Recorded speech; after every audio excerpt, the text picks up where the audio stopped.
What you really have to do when you start exploring psychedelics is to try and figure out, what's the center of the mandala?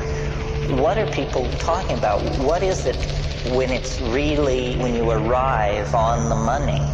And to my mind, the compound that is most interesting for doing that is DMT. DMT is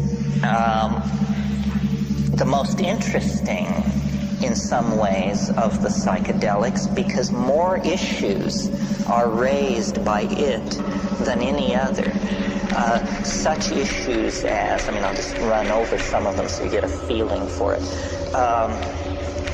DMT is the strongest hallucinogen there is.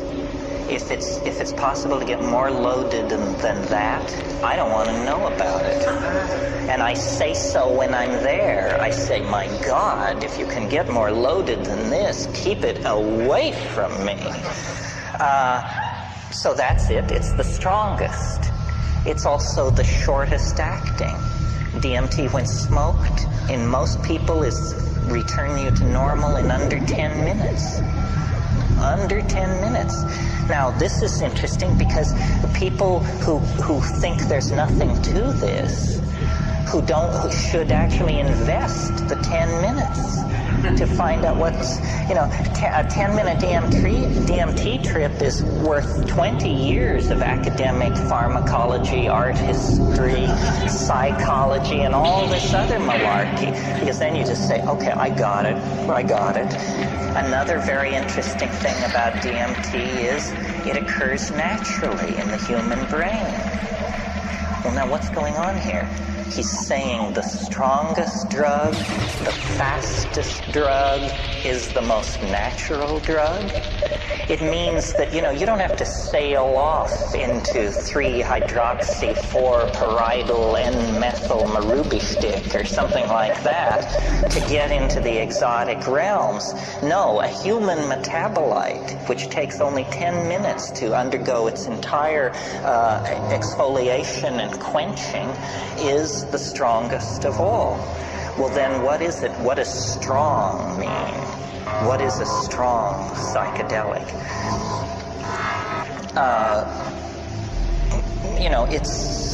It's highly personal.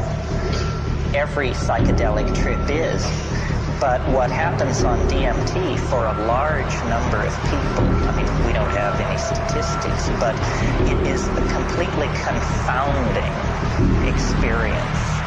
You may have had the expectation, you might think if you had never had a psychedelic experience, that it sort of begins like the Bach B minor fugue and goes from there as you rise into the realms of light and union with the deity or something like that. That's not what happens on DMT.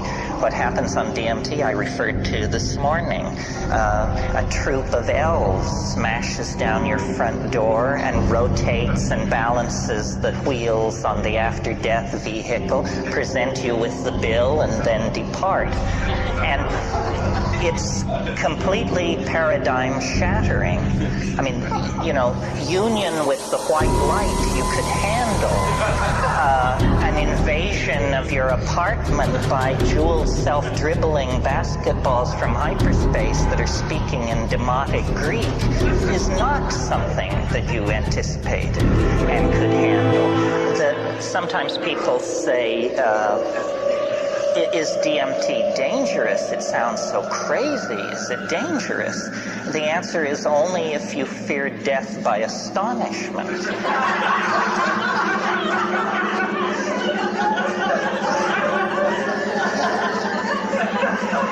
Remember how you laughed when this possibility was raised, and a moment will come that will wipe the smile right off your face.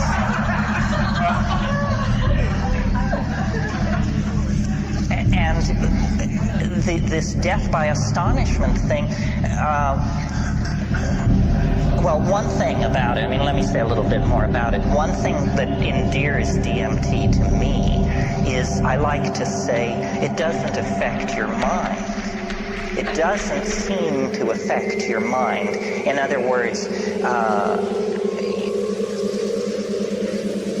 you don't change under the influence of DMT.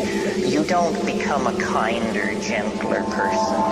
You don't sink into, a line of drool from one corner of your mouth as you sit there twitching.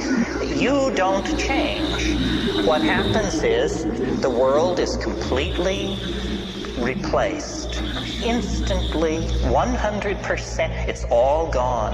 And what is put in its place, not one iota of what is put in its place was taken from this world.